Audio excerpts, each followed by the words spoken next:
How to use the Coachella chat theme on Facebook Messenger.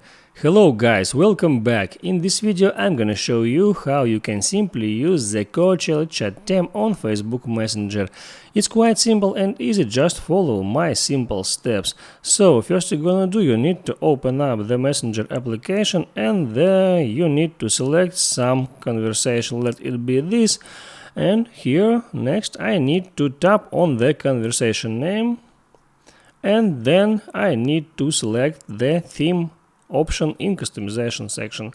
Just tap on it and here it is, it's on the second place, Coachella theme. Tap on it and here I see the preview how the theme will looks like. Next I just tap on select. Let's go back. And here I see the chat theme was successfully changed to Coachella. So make sure you like this video if it was helpful for you. See you next time.